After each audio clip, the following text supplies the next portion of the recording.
Mahal na Reyna, may paparating. Hindi pa ba sumusuko yan? Mahal na Reyna. Ano't narito kayo? May mga hator na pumunta sa aming kuta kaninang umaga. Pinapaimbita kami ng iyong ama dahil may pagdiriwang daw na magaganap dito mamayang gabi. Ngunit hindi sinabi sa amin ng inutusan kung anong klaseng pagdiriwang yon. Marahil ay nais nang ipagdiwang ang kanyang bagong kapangyarihan. At ano ang kanyang bagong kapangyarihan? Mga kalaban! Sheda, nais lang namin makausap si Peren. At ano kaya ang kailangan namin pag-usapan ng aking mga alibugang kapatid?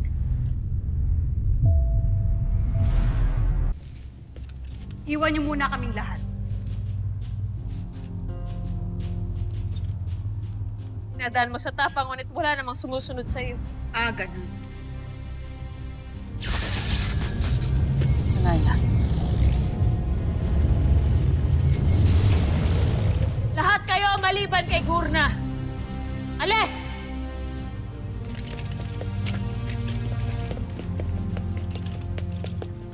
Tama na ang yabang. Naparito lamang kami upang tanggapin ang alok. Anong alok? Ikaw. Ako at si Danaya laban kay Hago. Pangangalagaan ka namin, Peren. Kung mangangako ka, natutulungan mo kaming talunin ang iyong ama.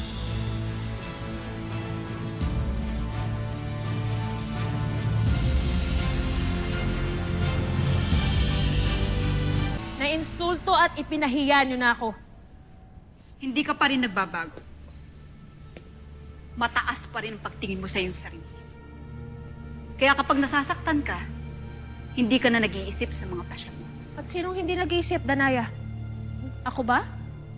Nabatid kong kaya lamang kayo naririto ay dahil natatakot kayo kay Hagor?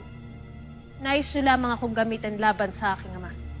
Pirena, ikaw ang unang nag-alok sa At amin. binabawi ko na. Dahil tama kayo. Malalim na masyado ang kawalan ng tiwala natin sa isa't isa.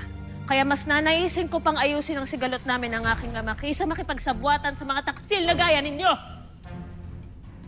Makakaalis na kayo dito. Hindi ko na kayo kailangan.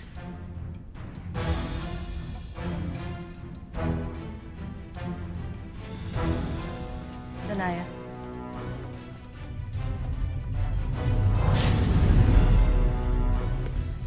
Mahal na Reyna, hindi kaya pagsisihan mo ang pagtataboy mo sa kanila? Mukhang higit na maaasahan ng iyong mga kapatid kaysa sa iyong ama. Huwag mo nang alalahanin si Hagor. Ama ko siya kaya't nakatitiyak ako na hindi niya ako matitiis. Lalo pa kung hihilutin ko ang kanyang kalooban. Nasaan nga pala ang aking ama?